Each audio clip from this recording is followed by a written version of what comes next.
start with literally the major player, LeBron. What does the sale mean for LeBron? Oddly, I think the sale's probably a bit of a bummer for LeBron, but has nothing to do with his future with the Lakers. I think any real impact the new ownership's going to make is going to be felt probably post-LeBron's career. There could be some in the short term, but it'll be more substantial. I think when the Celtics sold for $6 billion, and that was the high water mark, I think if that stayed the high water mark, it might have been a little difficult for the NBA to get $6 billion expansion fees for the Vegas and Seattle teams. Because it's like the expansion fees should be the most expensive team in the league. But now that the high water mark's 10, I think they're going to get their $6 billion expansion fee. And LeBron's stated goal of owning that team in Las Vegas got that much harder. When I think he first started talking about it, the teams were going for the Clippers had sold for $2 billion, and that was a record. And so LeBron's thought process probably was, well, if I can put together $500 million, you know what I mean? I can be a major piece of it.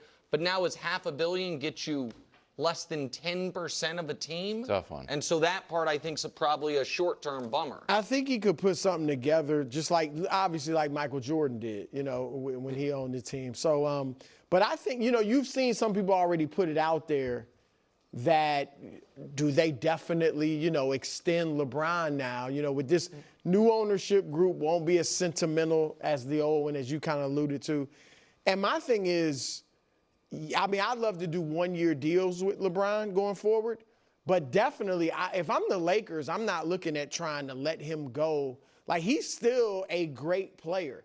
And if you put the right players around him, right, him and Luka, and we thought, look, it's regular season, I'm going to make a lot out of it. They obviously played OKC well in the end of the regular season, and playoffs has been about matchups. So I just think that if they, and like you said, Pelinka's going to be there, J.J. Redick's going to be there, so none of that's changing under the new ownership. Not anytime soon. I mean, they'll give them at least a year, if not more. Okay. So it might not affect LeBron at all, but build around him and Luka, and you might be able to do something next year. The other new Laker, obviously, Luka, who said on Twitter that he looked forward to, quote, working with Jeannie Buss, who's going to remain the governor.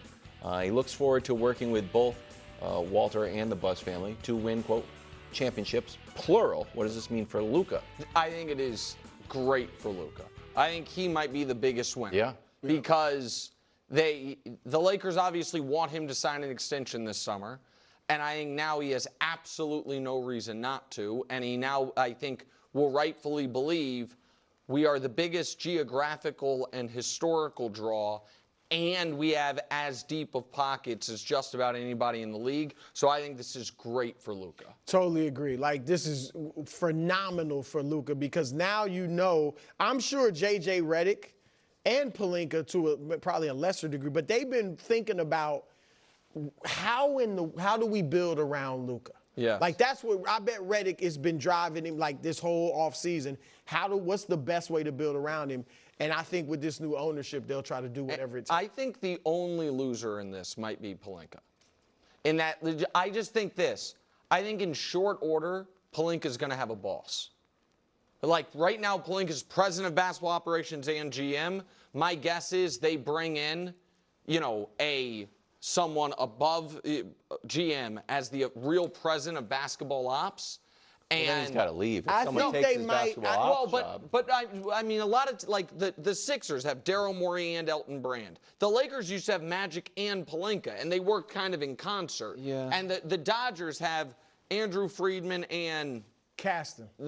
I'm sorry? Used to be Stan. Yeah, no, but it's, I'm forgetting the guy's name, but another super sharp guy. Like, so I just think they will pay top dollar for the best executives out there and not necessarily move on from Pelinka at all, and certainly not immediately, but they will be. Yeah, I think they'll give him a shot. He just has to do a good job. Yeah. Him and Redick. Like, that's what they did with the Dodgers. They didn't come in and clean house immediately. They gave him a year or two, and then brought in Friedman. We're past $1 million. We're on the march to $2 million now.